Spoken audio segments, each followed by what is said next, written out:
guys, welcome back to my channel. Peaky Blinders Season 5, Episode 2. I'm going to try to binge this entire season today if I have enough time. If not, I'm going to finish it tomorrow. So either way, it's getting done in 2 days. I'm going to try to release it in 2 days for you guys since that's what you deserve for waiting so long for me to release this.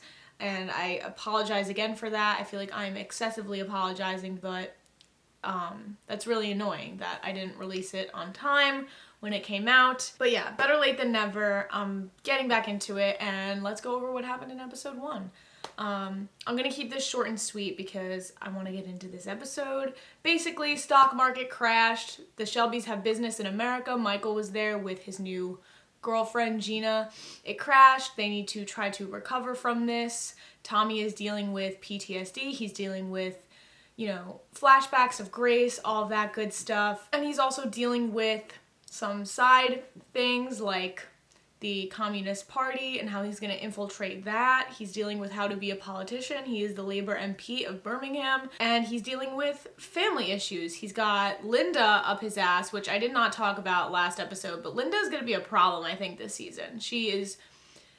I understand she wants to stick up for Arthur, but I don't think her intentions are true, and I think that she's trying to meddle into business that she has no say in. Like, she has no right to really meddle in the Shelby's business like that. She's not blood, so she really, I don't know. She's not relevant. So she's an issue. Ada is now having issues as well she's having a mixed race baby. I don't know if that's going to be the forefront of focus for the show, but clearly during these times, it was not the most accepted thing, so I'm curious to see how that all plays out. And as far as everything else, we see Tommy's more villainous side. We've known that he's a villain. I mean, we watch these shows and we want to think that our protagonist, our main character, is a good person, just like Breaking Bad with Walter White. But in Tommy's case, he's not the best person, and we saw that with the reporter that he killed. He blackmailed him first, and just like an extra punch, he just killed him. Didn't want to take that risk of his criminal history, his criminal endeavors being leaked, because he is trying to present himself as this good person. I mean, they've been doing that for like 2 seasons now, trying to really clean up the business because they do not want bad blood on their hands. They do not want a Shangretta situation happening just like last season. So I'm gonna shut up because those are all my thoughts. And yeah, without further ado, let's get into episode 2.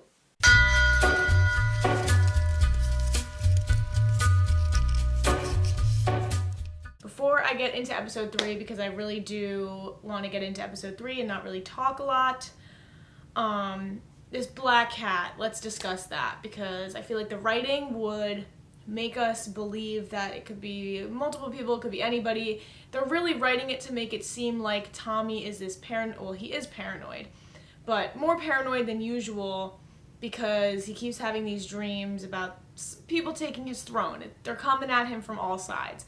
And it would make sense if XYZ groups teamed up to take not only Tommy's place, but to take over the entire Shelby company, take over the Peaky Blinders, basically. Whether or not Michael was in on that, I'm leaning more towards yes, he was, because I think that Gina, I don't think she's any good. I think she might be the black cat. She's like the #1 candidate for being the black cat, because it seems like she's unfazed by all of this. She's constantly taking Michael away from his family. She's making him almost, it almost seems like she approved of this life of doing drugs and drinking, and almost to weaken him, to make him a little bit more able to be manipulated. So I think that she's the #1 contender. And I think the whole pregnancy thing is really going to throw a wrench into everything, because now that she's pregnant, she seems like less of a threat. So maybe she's lying about being pregnant. I don't know. If she's lying, the look that Polly gave Tommy after Michael broke the news would indicate that Gina might have been lying, that Polly sees through her shit, because Polly saw through her shit the second that she met her. So I don't know. Polly seems like she's got it all figured out. So definitely going to keep an eye on that Gina girl.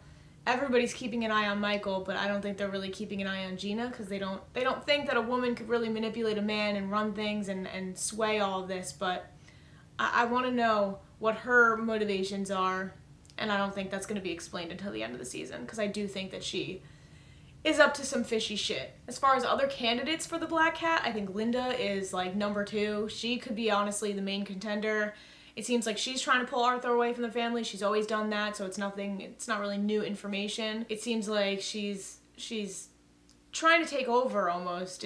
She's getting too far into Arthur's head, but her motivations are so apparent, they're so upfront that I don't think that she's the Black Cat, because it doesn't seem like she's trying to present herself as just going with the flow, letting Arthur do whatever he wants to do, not letting him take shit from Tommy. I think that it's too obvious if it is her. Because if you look at her whole story, she wanted to stay in America, she wanted to move to America, stay there, live a long, happy life with Arthur, and then all of a sudden, they're all finding themselves back in the same place, back doing the same thing, and now they have even more enemies. They got the Billy Boys coming to get them. So, I don't know. I don't know how this is all politically. I don't know what motivations people would have for wanting to take down Tommy other than Michael, who does have motivation. He wants the throne. He wants to be in charge of the Peaky Blinders. My question is, if Michael wants to take the throne and these other people that he was apparently working with, the IRA, whatever, blah, blah, blah, if they want to take down the entire Peaky Blinders empire, why would Michael want that if he wants the throne? He would have had to cut some type of deal that just ensured Tommy's death, but not the death of the entire Peaky Blinders company.